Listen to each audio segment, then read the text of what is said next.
वन्दे गुरुपदद्वन्द्वम् अवाङ्मनसगोचरं रक्तशुक्लप्रभामिश्रं मतर्रक्तत्रयपुरं महः। ओम नमः शिवाय, ओम नमः शिवाय। तो देवी के रूप वर्णन की श्रृंखला में आज हम दुर्गा सप्तशती के संदर्भ में देखते हैं। दुर्गा सप्तशती में 3 प्रमुख चरित्र हैं, महाकाली, महालक्ष्मी, महासरस्वती। ये प्रधान देवियां हैं जिनके ऊपर पूरा का पूरा सप्तशती का जो वृतांत है, उसके जो 13 अध्याय हैं, मुख्य तौर से इन देवियों के ऊपर आधारित हैं। ये उनमें मुख्य शक्तियां हैं। मूल स्वरूप से देवी तो एक ही है, आदि पराशक्ति, मूल प्रकृति वो एक ही है, लेकिन अपने गुण जो अलग अलग कार्य के लिए अलग अलग समय पर अलग अलग अपने गुणों को धारण करती है, उसके अनुरूप अलग अलग उसका स्वरूप दिखाई पड़ता है। जैसे इलेक्ट्रिसिटी वो तो एक ही है, लेकिन किसी एक जगह पे, किसी एक पर्टिकुलर अप्लायंस में, किसी एक उपकरण में वो पंखे के थ्रू हवा देती है, एसी के थ्रू शीतल ठंडी हवा मिलती है। हीट, वही सेम इलेक्ट्रिसिटी जब हीटर के थ्रू आती है तो फिर वो उष्णता उत्पन्न करती है, हीट। तो ऐसे अलग अलग जगह पर उसका एक्सप्रेशन, अपने आप को अभिव्यक्त करने का जो ढंग है, वो अभिव्यक्ति अलग अलग हो जाती है। तो मुख्य रूप से जो मूल प्रकृति है उसको सप्तशती में इन 3 अभिव्यक्तियों के ऊपर बांटा गया है, महाकाली, महालक्ष्मी और महासरस्वती, जिसमें महाकाली तमो प्रधान बताई गई है, तमस। तो प्रथम अध्याय में तभी उन्होंने बोला तामसी तत्र वेधसः। सो जब ब्रह्मा जी ने माँ योग माया से प्रार्थना करी कि आप नारायण को योग निद्रा से मुक्त करिए ताकि वो उठें और मधुकैटभ का वध कर सकें, तो क्योंकि माँ भगवती योग माया के प्रभाव से भगवान नारायण योग निद्रा में थे, तमो गुण की स्थिति में थे, तो इसलिए उनको तमो प्रधान बताया गया है। और महालक्ष्मी जो है, जो आप पद्म करा, जिनके हाथों में पद्म है केवल, उनको अगर आप देखते हैं तो वो विष्णु पत्नी है। लेकिन ये महालक्ष्मी ये अलग है, इसको कंफ्यूज नहीं करना है। महालक्ष्मी ये महिषासुर मर्दिनी कही गई है। सो प्रथम चरित्र जो प्रथम अध्याय है सप्तशती का वो है, और दूसरा चरित्र, दूसरा, तीसरा, चौथा, द्वितीय, तृतीय, चतुर्थ अध्याय सप्तशती का, ये मध्यम चरित्र कहा गया है। इसकी अधिष्ठात्री महालक्ष्मी बताई गई हैं, जिन्होंने महिषासुर की सेना का और महिषासुर का वध किया। तो ये रजोगुण प्रधान है।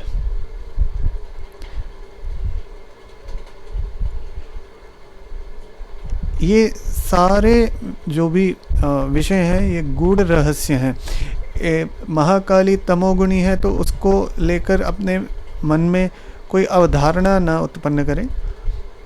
ये मूल प्रकृति है जिसका हम वर्णन कर रहे हैं। अब ये नहीं एक गलत अवधारणा व्यक्ति के मन में आनी चाहिए कि वो तो तामसिक है, तमोगुणी है। ये इनका गूढ़ रहस्य है, ये गूढ़, ये मनन और निधिध्यासन का विषय है। इसके ऊपर बहुत बहुत you have to meditate upon all these terminologies to understand the real context behind them. तो ये जो सारे विषय हैं ये गुरुगम्य है और साधना रत रहकर गुरु के सानिध्य में इनको समझा जाता है। तो यहाँ पर पहला चीज़ क्या है, इसको महालक्ष्मी जो है स्वरूप को लक्ष्मी के साथ कंफ्यूज नहीं करना है। ये महिषासुर मर्दिनी है, देवी ने जिस स्वरूप में महिषासुर का वध किया उसी को महालक्ष्मी कहा गया है। एंड तीसरा चरित्र जो है, जो आपका सप्तशती का पंचम अध्याय है, वहाँ से लेकर लास्ट त्रयोदश 13th चैप्टर अध्याय तक, ये लास्ट के जो अध्याय हैं 9, इनकी अधिष्ठात्री महासरस्वती कही गई हैं। यही शुंभ निशुंभ मर्दिनी कही गई हैं।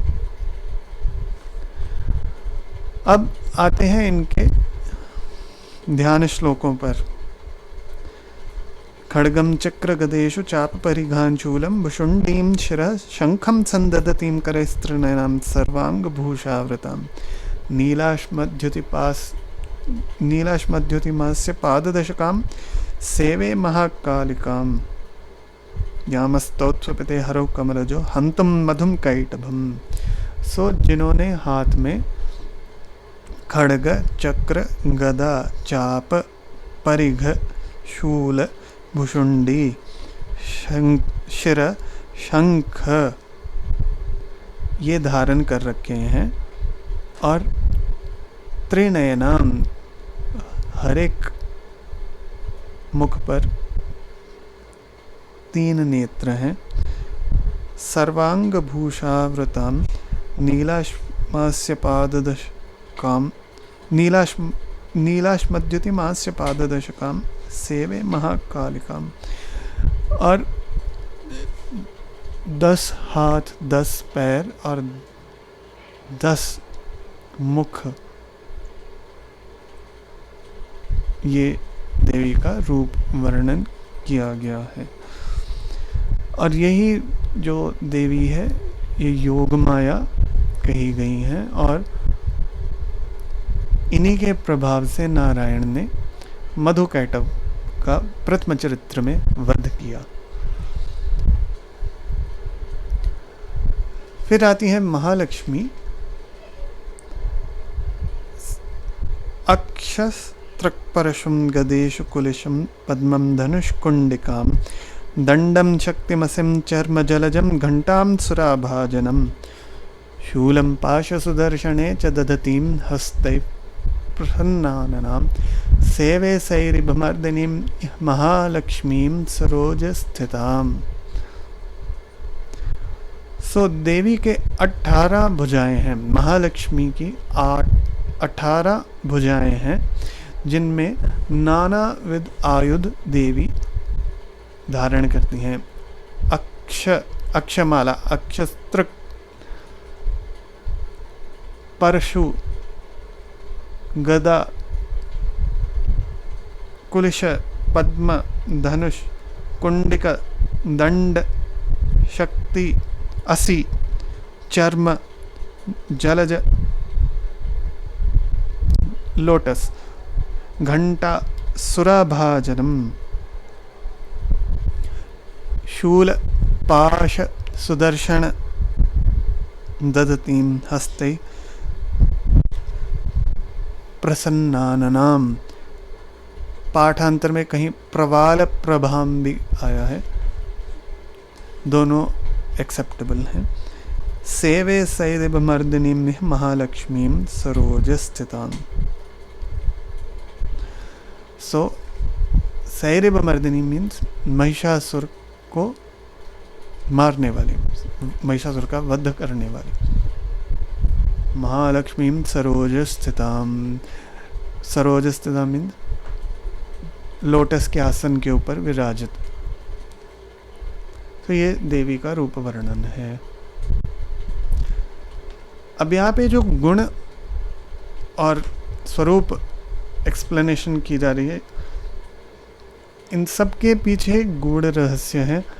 ये सारे जो रूप हैं, ये रूप के जो लक्षण हैं, ये जुड़े हैं मंत्र से। मंत्र जुड़ा है आगे जो देवियों के और देवता के यंत्र हैं उनसे, और यंत्र आपका जुड़ा है आपकी जो पूजा पद्धति है। तो ये सारी चीज़ें आपस में इंटरकनेक्टेड हैं। इसीलिए जो उपासक हैं वो जो भी स्वरूप इष्ट अपने इष्ट का लेते हैं उपासना के लिए, वो बहुत उसके गुण और लक्षण देख करके लेने चाहिए और वो लिए जाते हैं।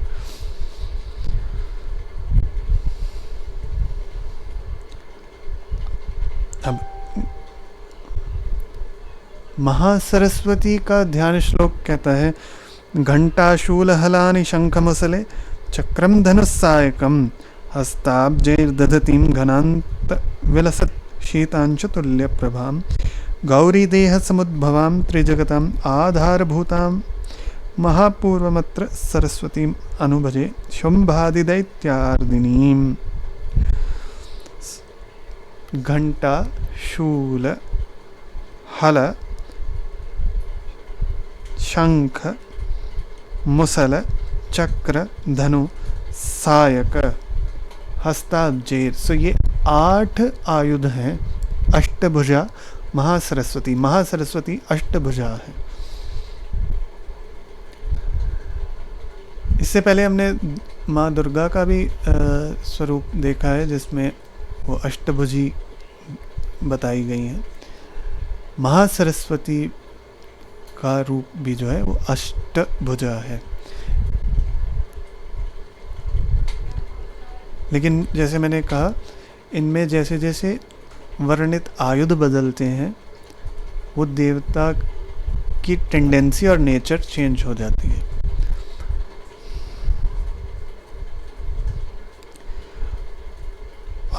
आगे बोला गया है, शीतांशु तुल्य प्रभाम, सो शरद चंद्र के समान शीतांशु तुल्य प्रभाम, वैसी शीतलता प्रदान करने वाली महासरस्वती की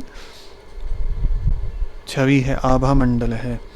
गौरी देह समुद्भवाम, श्वेत वर्ण है माँ भगवती। त्रिजगताम आधारभूतम महापूर्वमत्र सरस्वती मनुभजे शुंभादिदैत्यार्दिनीम। तो जैसा बताया, महासरस्वती का चरित्र 5वां अध्याय से लेकर 13 अध्याय है। इसमें सबसे ज़्यादा असुरों का वध होता है। शुंभादि दैत्यार्दिनीम, इसलिए उन्होंने बोला कि शुंभ आदि जितने भी दैत्य आए हैं उत्तर चरित्र में, शुंभ निशुंभ, फिर उसके बाद धूम्रलोचन, फिर उसके बाद रक्त बीज, फिर उसके बाद चंड मुंड, और फिर स्वयं शुंभ निशुंभ। तो ये सारे असुर जितने भी हैं, इन सभी का वध महासरस्वती के प्रभाव में होता है। तो ये हुआ सप्तशती के प्रधान देवताओं का रूप वर्णन। फिर इसमें आते हैं अंग देवता।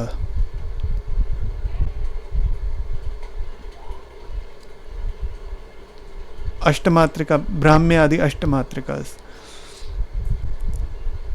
और फिर आती हैं उपंग देवता, जो कि हैं आपके भीमा आदि देवी। तो उनका आगे चल के हम रूप वर्णन देखेंगे। तो ये 3 महाशक्तियां मूल प्रकृति के 3 स्वरूप हैं। इसका आगे चल के फिर और फर्दर क्लासिफिकेशन होता है जिसमें मूल प्रकृति के इन्हीं देवी मूल देवी के अंग उपंग देवता आते हैं, उनका हम फिर वर्णन देखेंगे। ओम नमः शिवाय। ओम नमः शिवाय।